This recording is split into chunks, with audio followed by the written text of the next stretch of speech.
MLC का भी चुनाव हुआ। तो लोगों का ऐसा मानना था कि चूंकि हम लोग शिक्षा पर इतनी बात कर रहे हैं तो शिक्षकों के एमएलसी के चुनाव को हम लोग को लड़ना चाहिए। तो उन 5 जिले के जन स्वराज के साथियों ने मिलकर यह तय किया और अपने में से अफाक अहमद जी को चुनकर प्रत्याशी बनाया गया। वो लड़े निर्दलीय के तौर पर, लेकिन चुनाव जीते, अभी एमएलसी भी है। तो लोकसभा में ये संभव है कि जन स्वराज के जो साथी जिन जिलों में हम लोग पदयात्रा कर चुके या जहां पर वो संगठन बन गया है, वहां पर अगर वो तय करते हैं कि चुनाव लड़ना है, उनके पास उनकी नजर में कोई योग्य उम्मीदवार होगा तो उम्मीदवार निर्दलीय के तौर पर लड़ सकता है। जन स्वराज दल के तहत कोई चुनाव लड़ने की अभी संभावना नहीं है। दल तभी बनेगा जब मैं पूरे बिहार की या ज्यादातर बिहार की पदयात्रा पूरी कर लूंगा। दूसरा, आपने कहा गठबंधन की, तो कोई संभावना नहीं है। इसको लिख लीजिए बिल्कुल बोल्ड शब्द में। ये जन स्वराज की जो पूरी परिकल्पना है, इसमें कोई गठबंधन की संभावना किसी तरह की, किसी दल किसी व्यक्ति से है ही नहीं।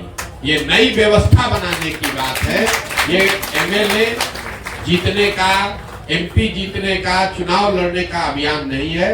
बिहार में व्यवस्था परिवर्तन के लिए इतना बड़ा संघर्ष हमने शुरू किया है। हमको 10, 20, 50 एमएलए जिताने में कोई दिलचस्पी नहीं है। एमएलए जिताने में भी दिलचस्पी नहीं है। हमारी दिलचस्पी है कि बिहार को जीता जाए, लेकिन बिहार को सही लोगों के साथ जीता जाए। उनके पास सही लोग जीते और उनके पास योजना हो, तभी बिहार सुधरेगा। और जो हमारी अपनी समझ है कि जो अभी तक हमने देखा है 16 महीनों में, अभी तक जो मुझे दिख रहा है, जब ये दल बनेगा तो बिहार की जनता तैयार है। या तो वो इस दल को अर्श पे बैठाएगी या फर्श पे रखेगी। या तो जन स्वराज को 0 सीट आएगा या इतना सीट आएगा कि आप उसको गिन नहीं पाइएगा। इसलिए गठबंधन की कोई जरूरत भी नहीं है। ये संभव है कि सारे प्रयास के बावजूद जनता इससे इत्तेफाक न रखे, लेकिन अगर इत्तेफाक रखेगी तो ये मॉडल ही ऐसा है कि इसमें या तो आप पूरा ही आपका है या नहीं तो कुछ भी आपका नहीं है।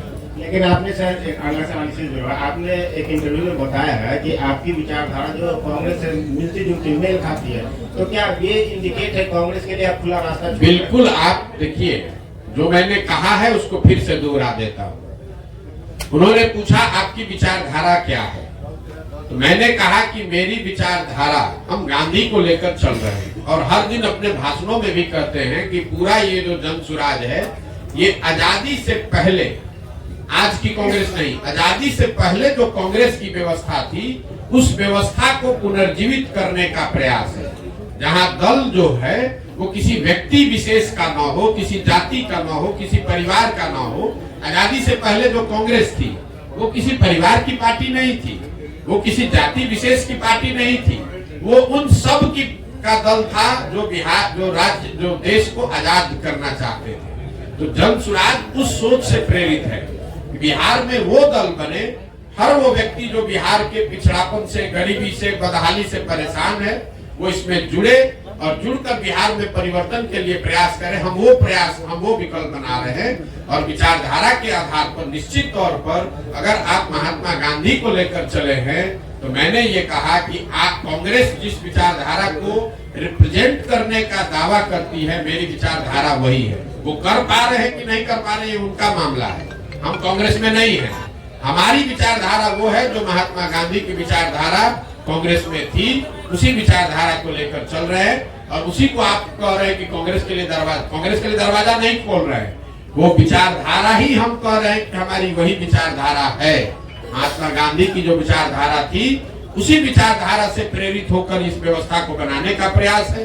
और उसी विचारधारा को कांग्रेस या उनके साथी दल उस विचारधारा का प्रतिनिधित्व होने का दावा करते हैं। उस नजरिए से आप कह सकते हैं कि मेरी विचारधारा उनसे मिलती जुलती हो सकती है या उनके करीब हो सकती है।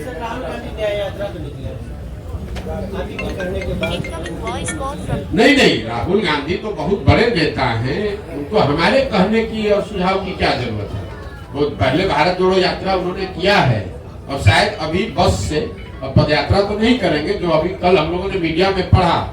शायद अब वो बस से या गाड़ी से पूरब से पश्चिम एक यात्रा कर रहे हैं। तो मुझे मेरी ओर से उनको शुभकामना है। मैं उसमें क्या कह सकता हूँ। अभी आपने प्रश्न कहा कि हम चुनाव में लड़ेंगे, मैंने ये नहीं कहा। जो लोग भी लड़ेंगे, मैंने देखिए बात की, आप लोग बात को इधर से उधर घुमा देते। मैंने कहा कि जब जन स्वराज दल लोकसभा से पहले है नहीं, तो जन स्वराज दल तो चुनाव लड़ नहीं सकता है। लेकिन जन स्वराज से हर जिले में जहां पदयात्रा हुई है, ये संख्या आपको बता दूं, करीब करीब 55 से 60 हजार लोग इस परिकल्पना से जुड़कर इस दल को बनाने वाला बनना चाहते हैं। तो हमने उनको ये कहा है कि अगर आप जन स्वराज से जुड़े हैं, आप 60,000 लोग बैठ के निर्णय लीजिए कि दरभंगा में चुनाव लड़ना है कि नहीं लड़ना है। अगर वो निर्णय लेंगे और उनके पास इस विचारधारा के मानदंडों के हिसाब से कोई चेहरा मिल जाए उम्मीदवार के तौर पर, तो उसको हर हालत में पूरी मजबूती से निर्दलीय के तौर पर लड़ाया जाएगा। लेकिन अगर किसी कारण से आपको चुनाव नहीं हो पाता, हमारे जिला की बात है, दरभंगा लोकसभा में नहीं हो पाता, कोई नहीं लड़ेंगे, कोई हड़बड़ी नहीं। लेकिन जो आपके साथ जुड़े हुए लोग हैं, हाँ। उनको आप क्या कहेंगे? तीन पार्टी को कोई दिक्कत कुछ नहीं कहेंगे। आप अपने वो आपको आइडियल मान चुके हैं। अपने विवेक के अनुसार आप जहां भी चाहें आप वहां वोट कर सकते हैं। मान लीजिए कि आप कांग्रेस की विचारधारा में यकीन रखते हैं और कांग्रेस वहां चुनाव नहीं लड़ती है। कई ऐसी जगह है जहां कांग्रेस की विचारधारा में यकीन रखने वाले लोग हैं, लेकिन कांग्रेस पार्टी वहां भी चुनाव नहीं लड़ती है। कई ऐसे जगह है जहां बीजेपी के विचारधारा के मानने वाले लोग हैं, लेकिन भाजपा वहां चुनाव नहीं लड़ती है। तो क्या करते हैं? अपनी समझ से जो उपलब्ध ऑप्शन है उसमें से आप चुनाव करके उसको जिसको वोट देना दीजिए। किस पार्टी से मिलती है? अभी तो आपको बताया भैया, किसी पार्टी से मिल। हमारी विचारधारा, मेरा अपना मत ये है कि जो आजादी से पहले महात्मा गांधी की कांग्रेस थी, हम उसी से प्रेरित होकर जन स्वराज हमने शुरू किया है। विचारधारा जो गांधी की विचारधारा थी, वही विचारधारा जन स्वराज की विचारधारा है, या उसको बनाने का आज के संदर्भ में उसी के करीब रहने का प्रयास है। सर, अभी आपने कहा कि लालू के डर से बीजेपी को वोट दिया था, बीजेपी के डर से लालू को।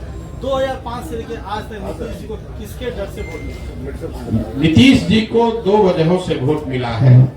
पहली बात, जो नीतीश कुमार को वोट देता है उसका मेन वोट वही है जो लालू जी के खिलाफ वोट देता है। और दूसरा, 2005 से 2010-12 तक उनकी जो सरकार यहाँ चली, उसमें कुछ काम होता, सुधार होता लोगों को दिखा, तो वो सुधारवादी लोग भी उनको वोट दिया उन लोगों ने।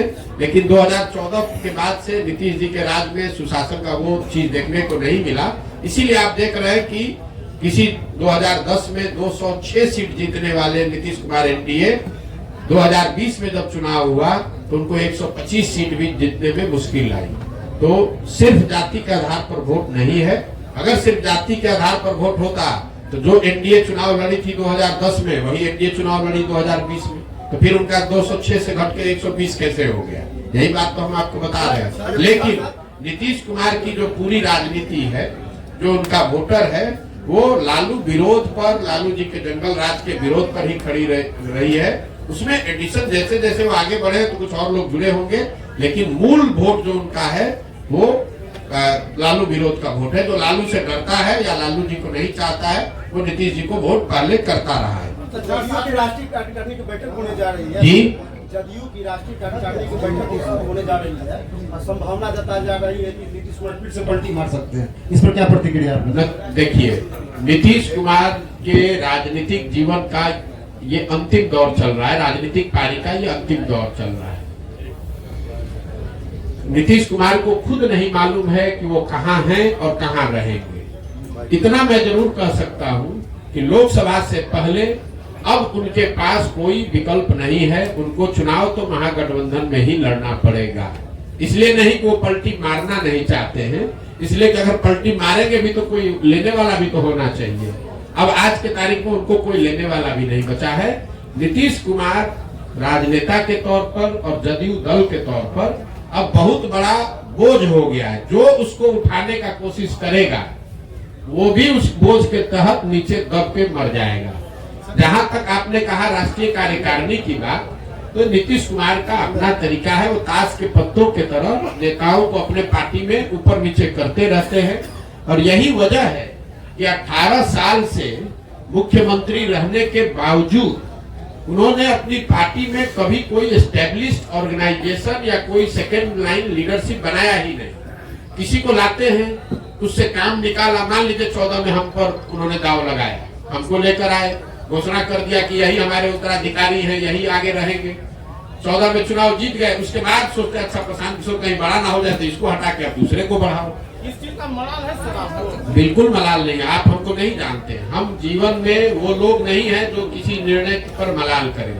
हमारे माता पिता और हमारे गुरुओं ने सिखाया है कि जीवन में जो आप काम करते हैं उसके अगर उसमें आपको कुछ गलती हो जाए तो उससे दो रास्ते आपके पास है। एक, आप अपने निर्णय और अनुभव के आधार पर सीख सकते हैं, सीख कर आगे जीवन में गलती न करें ये कर सकते हैं, या उसका मलाल कर सकते हैं। हम मलाल करने वाले लोग नहीं हैं।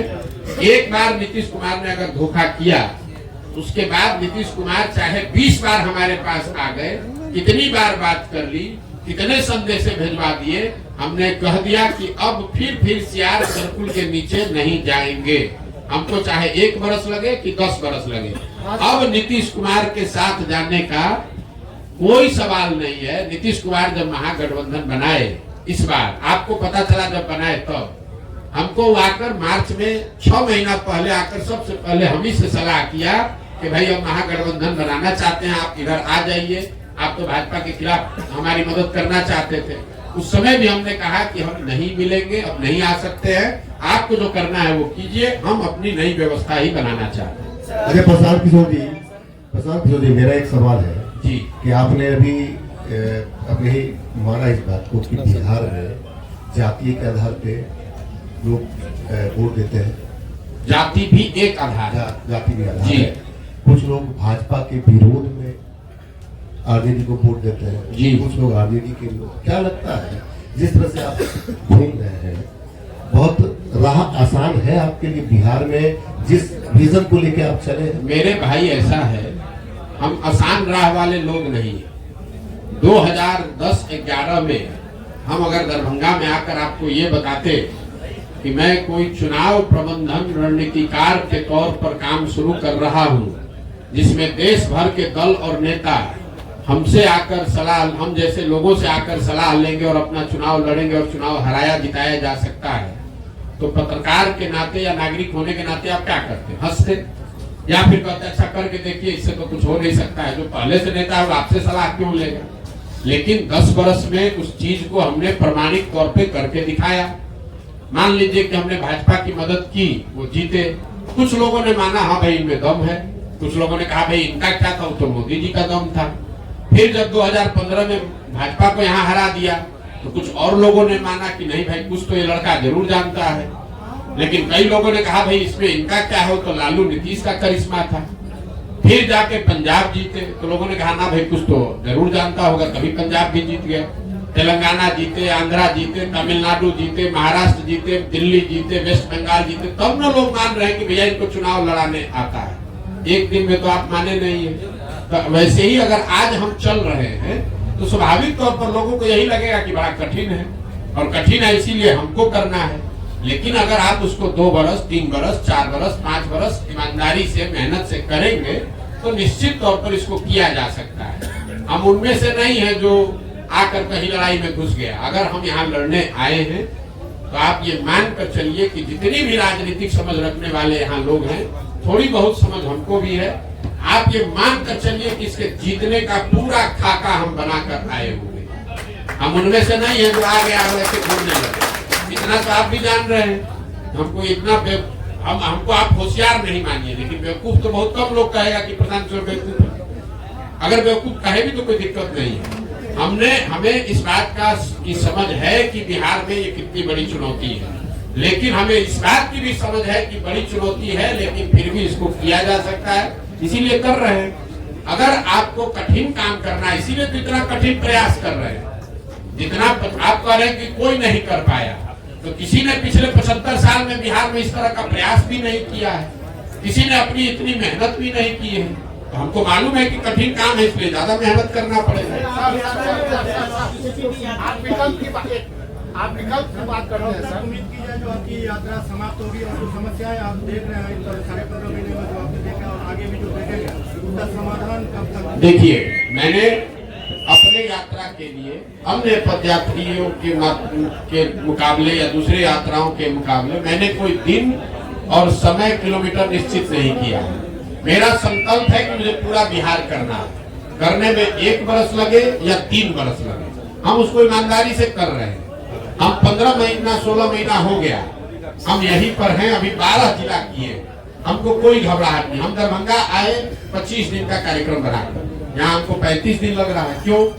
कई बार लोग चाहते हैं कि आप ये गांव भी घूम लीजिए, वो गांव भी घूम लीजिए। सिर्फ पदयात्रा ही नहीं है, पदयात्रा के साथ मुझे दरभंगा से निकलने से पहले उन लोगों को चिन्हित भी करना है जो इस परिकल्पना को, इस संगठन को यहाँ बनाएंगे, चलाएंगे। हमको दरभंगा के हर पंचायत का योजना भी बनाकर निकलना है। तो हम ये दावा नहीं कर सकते कि ये कब खत्म होगा, लेकिन अभी तक का जो अनुभव है उसके हिसाब से आप मान कर चलिए कि 1-1.5 साल और अभी कम से कम लगेगा, और मुझे कोई जल्दी नहीं है उसके। नहीं, समाधान तो भाई, समाधान का रास्ता तो बनाते जा रहे हैं। समाधान तो तभी होगा जब लोग अपनी समस्याओं पर वोट करेंगे। समाधान तब होगा जब सही लोग चुन कर आएंगे।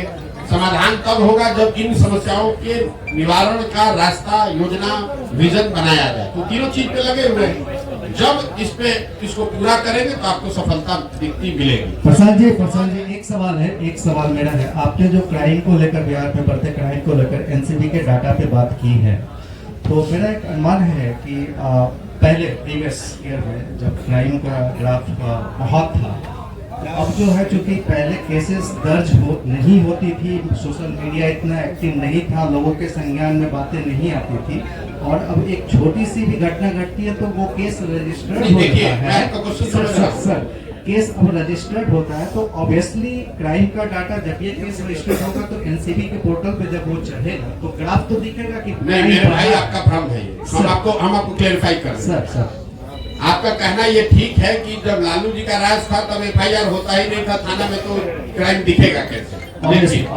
लेकिन आपने ध्यान नहीं दिया, मैंने डेटा कंपेयर किया 21 का 22 से। तो 21 में तो क्राइम रजिस्टर हो रहा था जी, तो 22 में भी क्राइम रजिस्टर हो रहा है। तो क्राइम रजिस्टर होने की वजह से ऐसा हो जाए, ऐसी बात तो है नहीं। जो व्यवस्था से क्राइम रजिस्टर करने की व्यवस्था 21 में थी वही आज 22 में भी है। उसमें 24% की बढ़ोतरी हुई है। ऐसा नहीं हुआ है कि 2022 में बिहार सरकार ने क्राइम के प्रति ज्यादा सेंसिटिविटी दिखाते हुए नए थाने सेट कर दिए या FIR की प्रक्रिया को आसान कर दिया, ऐसा कुछ नहीं हुआ है। प्रक्रिया जो 21 में थी वही 22 में। अगर हम 2005 से कंपेयर करें तो अब आपका बात ठीक है। हम तो 21 को 22 को 21 से कंपेयर कर रहे हैं, और उसमें क्राइम रजिस्टर करने की जो व्यवस्था है उसमें कोई आमूलचूल परिवर्तन नहीं लाया गया है। तो ये कंपेरेबल डेटा है, और 24% FIR ज्यादा हुए हैं, ज्यादा कॉग्निटेबल क्राइम हुए हैं, ये डेटा दिखा रहा है। और सिर्फ दिखाने की बात नहीं है, सिर्फ आंकड़ों की बात नहीं है। हम लोग जब पैदल चल रहे हैं और आप लोग भी समाज में रहते हैं, मैंने आपको क्या कहा, पूरी बात सुनिए। जब शुरुआती महीनों में मैं चल रहा था तो लोग बताते थे कि भैया देखिए अब आजकल फिर क्राइम बढ़ेगा शायद। फरवरी के बाद, मतलब महागठबंधन सरकार बनने के 5-6 महीने के बाद से लोग आकर कह रहे भैया देखिए क्राइम बढ़ गया है। तो मैं जो लोगों से सुन रहा हूँ वो भी डेटा में कहीं न कहीं, क्योंकि अभी जो हम चल रहे हैं डेटा तो उससे पहले का है, इस बार डेटा उससे भी बढ़कर आएगा। सर मेरा सवाल है कि आप विकल्प की बात करते हैं, तो बिहार जो है 1975 से ही विकल्प की तलाश में रहा है, और जितने क्षेत्रीय छत्रप है उसी विकल्प की उपज है, और इन सारे लोगों ने बिहार को छला और ठगा है। तो आप जन स्वराज जो है एक विकल्प के रूप में देखा जा रहा है, इसकी क्या गारंटी है कि पिछले लोगों की तरह जन स्वराज बिहार के लोगों? मेरे भाई हमारे हर भाषण को सुन लीजिए, हम हर भाषण में पहले कहते हैं कि आप बिल्कुल प्रशांत किशोर पर भरोसा मत कीजिए, आप अपने आप पर भरोसा कीजिए। प्रशांत किशोर अगर जन स्वराज बनाते, हम इसके नेता होते, हम आपको कहते कि हम आपका ठीक कर देंगे, तब न धोखा देते। हम तो आप हमारी भाषणों को जाकर सुन लीजिए, हम ये कह रहे हैं कि कोई प्रशांत किशोर, 10 प्रशांत किशोर आ जाएगा तब भी आपका जीवन नहीं सुधरेगा। आपको अपने आप में, अपने वोटिंग बिहेवियर में सुधार करना है, और दल अगर बनाना है तो सबको मिलकर बनाना होगा ताकि कोई किसी को न ठगे। अगर बिहार के 10 लाख लोग मिलकर दल बना रहे हैं तो सब लोग तो एक दिन में नहीं परिवर्तित हो जाएगा। प्रशांत किशोर तो ठग सकते हैं। आपने कहा पहले हुआ है, पहले किसने यहाँ बिहार में सबको सबसे संवाद करके मिलके इतनी बड़ी पदयात्रा करके किसने दल बनाया है? यहाँ दल तो आधा मिनट में बनता है। जो दल बनाया वो कहा कि हम इसके नेता रहेंगे और हमारे बाद हमारे बेटा रहेंगे। दल तो यहाँ ऐसे ही बनता है। बिहार के लोगों से बातचीत करके कोई दल बना हो, आप हमको बता दीजिए, हम मान लेंगे कि भाई हमारी गलती है। प्रशांत जी, मेरा दो सवाल है। हैं? कुछ लोगों का कहना है कि प्रशांत किशोर बिजनेसमैन, इसका कोई आइडियोलॉजी नहीं है। कभी ममता जी के साथ उनका होता है, तो कभी बीजेपी के साथ, फिर महागठबंधन के साथ। किसी न किसी व्यक्ति का तो एक आइडियोलॉजी होना ही चाहिए। एक बिजनेसमैन का कोई आइडियोलॉजी नहीं हो सकता। तो जनता कह रही है कि प्रशांत किशोर, पप्पू यादव, विकास वैभव और प्रशांत किशोर इस तरह एक टीम बनाकर काम कर रहे हैं, जो कहीं ना कहीं महागठबंधन या फिर बीजेपी से समझौता करने की बात करेंगे। देखिए मेरे भाई, ऐसा है कि हमारा काम ही हमारी पहचान है। हम किसी मुख्यमंत्री प्रधानमंत्री के लड़के नहीं हैं, और आप क्या करते हैं हमको मालूम नहीं है, लेकिन जो बिजनेस करता है उसकी कोई आइडियोलॉजी नहीं है। ये आपकी समझ है, ये समाज की समझ नहीं है, और इसमें सच्चाई भी नहीं है। मान लीजिए एक बार को आपकी बात मान लेते हैं कि हम बिजनेस करते थे। हम बिजनेस करते थे ना, चोरी नहीं न करते थे, किसी का लूटे नहीं न है, कहीं भ्रष्टाचार नहीं न किए हैं। अपने दिमाग से, अपने हुनर से, अपनी मेहनत से हमने बिहार का, जहां आप जाकर मजदूरी करते हैं, उन राज्यों में जाकर हमने बिहार का झंडा गाड़ा है, वहां बिहार का झंडा बुलंद किया है। आप बहुत आइडियोलॉजी वाले हैं, आप बहुत आइडियोलॉजी वाले हैं, तो आपके बच्चे जाकर वहां ठेला पर सब्जी बेच रहे हैं। हमारी आइडियोलॉजी नहीं है, तो उन्हीं राज्यों में जाकर हम वहां के राजा को बनाते हैं। तो आपको तय करना है कि आपको किसके साथ रहना है, और मेरी आइडियोलॉजी क्या है, इसको समाज को जांचने दीजिए। स्वाभाविक है बहुत लोगों को अच्छा नहीं लगेगा, तो न लगे, उससे क्या दिक्कत है। जब देश आजाद हुआ, प्रशांत किशोर तो बहुत छोटे आदमी हैं, जब देश आजाद हुआ जिस दिन 15 अगस्त 1947 को, उस दिन भी इसी देश के हजारों ऐसे लोग होंगे जो अंग्रेजों से सैलरी लेकर उनके साथ काम कर रहे थे। उनको तो महात्मा गांधी पर भरोसा नहीं था, उनको देश की आजादी पर भरोसा नहीं था। तो ये तो समाज है। कभी 100% लोग तो आपसे, समाज में 100% लोग तो आपकी बात से सहमत नहीं होंगे। हम अपना काम कर रहे हैं, लोग सहमत हो न हो ये उनकी पीड़ा है, उनकी समझ है, हमें उसकी ज्यादा चिंता नहीं है। आप ज्यादा व्यथित न हो, हमको इतनी समझ है कि कितना लोग समझ रख रहे हैं, नहीं रख रहे हैं। अगर समझ नहीं रख रहे हैं और हर आदमी हमको गलत ही कह रहा है, तो आखिर सुबह से शाम तक 2 बजे रात तक हमसे मिलने आ कौन रहा? ये भी आप पत्रकार होने के नाते आपको पूछना चाहिए। देखिए, उनका ये कहना था कि जैसे अलग अलग स्टेट में आपकी अलग अलग, अरे भाई, हमने 10 बरस काम किया है, हमने आपको गिनवाया, वही काम हमारी पहचान है, तभी ना आप यहाँ बैठे हुए हैं। यहाँ 15 महीना नहीं, 15 साल पैदल चल के आएगा तो कोई पत्रकार आएगा सुनने? आप भी इसीलिए आए हैं कि आपको मालूम है कि ये प्रशांत किशोर है, अगर ये प्रयास कर रहा है तो यहाँ ठोक कर जाएंगे सबको, चिंता मत कीजिए। चुनावी रणनीतिकार अपने आप को कहते हैं, जितने जगह आपने बिहार में भ्रमण किया अभी तक, तो क्या 2024 का चुनाव जो होने वाला है उसमें दलों पे प्रभाव पड़ेगा? हम जब चुनाव ही नहीं लड़ रहे तो आप नहीं लड़ रहे हैं। आप सुन लीजिए बात, 2025 का चुनाव होने दीजिए, उसके बाद आप हमको खोजिएगा मिलने के लिए कि प्रभाव क्या पड़ा नहीं पड़ा। हमारा जो ट्रैक रिकॉर्ड है, लोग हमको जब चुनाव का परिणाम आता है तब खोजते हैं कि कौन है।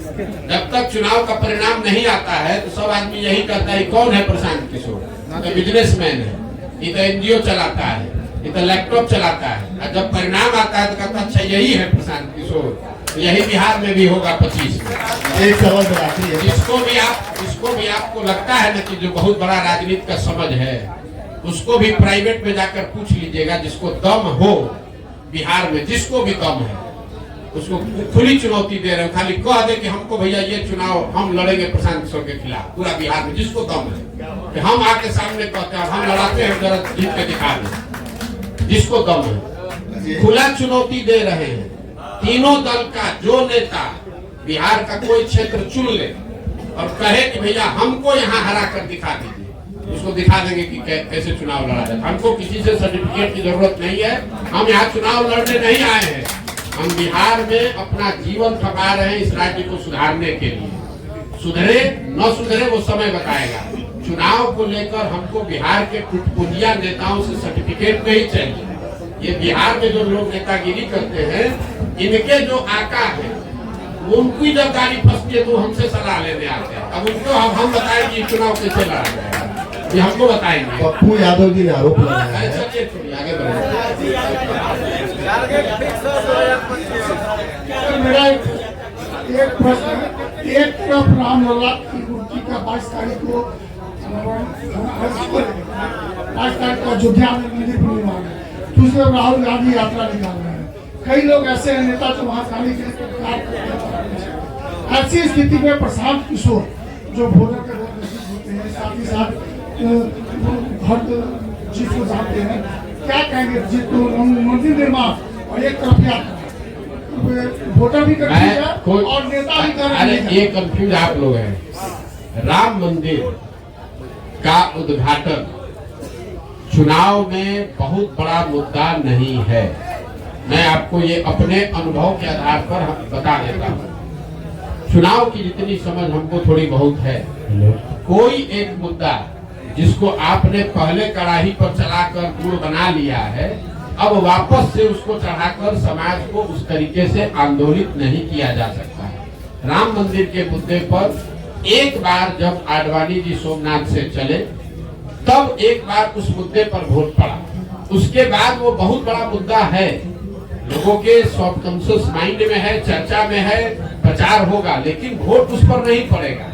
आप मोदी जी ने जब अपने पार्लियामेंटेरियन से, अपने सांसदों से मुलाकात की, तो मोदी जी ने भी खुद कहा कि खाली राम मंदिर के नाम पर चुनाव नहीं जीता जा सकता है, क्योंकि एक बार मंडल आया तो देश में बहुत आंदोलन हुआ, लेकिन जब 5 वर्ष के बाद मंडल लागू किया गया तो किसी को पता नहीं चला।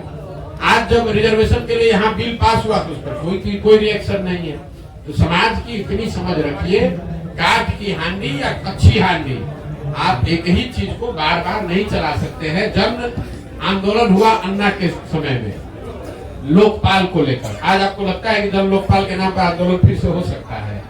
उस समय हुआ, पूरा देश अन्ना के साथ जन लोकपाल के नाम पर खड़ा हुआ। आज अगर अन्ना भी आ जाए, जन लोकपाल फिर से लेकर बैठ जाए तो भी कोई नोटिस नहीं लेगा। तो राम मंदिर का उद्घाटन बहुत बड़ी घटना है, उसकी चर्चा होगी, बीजेपी उसका प्रचार प्रसार भी करेगी, उसका लाभ लेने का कोशिश भी करेगी, लेकिन वोट उस पर बहुत ज्यादा प्रभावित उसकी वजह से नहीं होगा। दूसरी वजह से लोग वोट भले दे दे, वो अलग बात। राम मंदिर का निर्माण एक घटना, बहुत बड़ी घटना है, उसका उद्घाटन बहुत बड़ी घटना है। हाँ सर, राम मंदिर का निर्माण नहीं, बात घुमाते बहुत है। राम मंदिर का उद्घाटन एक बड़ी घटना है, लेकिन उस घटना का वोट पर सीधा प्रभाव नहीं पड़ेगा। आप जाकर यहाँ पूछ लीजिए जो भाजपा को वोट दे रहा है कि वोट आप इसलिए दे रहे हैं कि 22 तारीख को उद्घाटन है, कि वोट आप इसलिए दे रहे हैं कि मोदी जी नेता है। तो ज्यादातर लोग कहेंगे कि हम वोट मोदी की वजह से दे रहे हैं। ये नहीं कहेगा कि 22 तारीख को उद्घाटन है इसलिए हम कम्युनिस्ट पार्टी के वोटर थे, क्योंकि 22 को उद्घाटन है तब भाजपा को देने लगेंगे। ऐसा लोग नहीं मिलेगा। हाँ सर, दिख रहा है प्रसाद, मोदी को टक्कर देने वाला विपक्ष में कोई दिख रहा है चेहरा आपको? मेरे भाई एक चीज मैं आपको बता दूं, देश में विपक्ष कभी कमजोर नहीं होता है, विपक्षी पार्टी कमजोर हो सकती है। जो मोदी जी महामानव बताए जा रहे हैं, इनको कोई नहीं हरा सकता है। 2000 आगे की बात छोड़ दीजिए, भविष्य की 2019 में जब वो चुनाव लड़े, पूरी उनकी ताकत, उनका करिश्मा, संघ, आइडियोलॉजी, पुलवामा सब मिला दीजिए, तब भी जो 100 लोग वोट देने गए बूथ पर, उसमें 38 लोगों ने मोदी जी के भाजपा के पक्ष में वोट दिया, 62 लोगों ने नहीं दिया। तो 62 लोग ज्यादा है कि 38 ज्यादा है? तो इस देश में विपक्ष कभी कमजोर नहीं है। ये जरूर है कि विपक्ष का जो दल, विपक्ष की सेंटिमेंट को रिप्रेजेंट करने वाले जो दल है वो कमजोर हो सकते हैं। इसलिए आप गांव देहात में घूमते हैं तो ऐसा नहीं है कि हर गांव में लोग जय जयकारा कर रहा है कि भैया भाजपा आ गई, हमारा जीवन बदल गया। लेकिन फिर भी जाकर वो वोट इसलिए दे सकता है कि उसको लगता है कि राहुल गांधी के मुकाबले तो फिर भी ये ठीक है, या लालू यादव के मुकाबले फिर भी ठीक है, इसलिए लोग वोट देते हैं।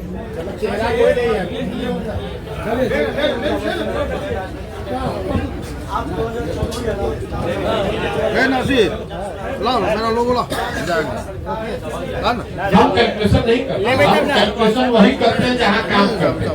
हम बंगाल में काम कर रहे थे, हमने बंगाल का कैलकुलेशन बताया। नहीं, हम कुछ आइडिया वाले नेता नहीं है। हम जो बोलेंगे बिहार के नजरिए से आपको बोल देते हैं, आप इसको हेडलाइन ले लीजिए। बिहार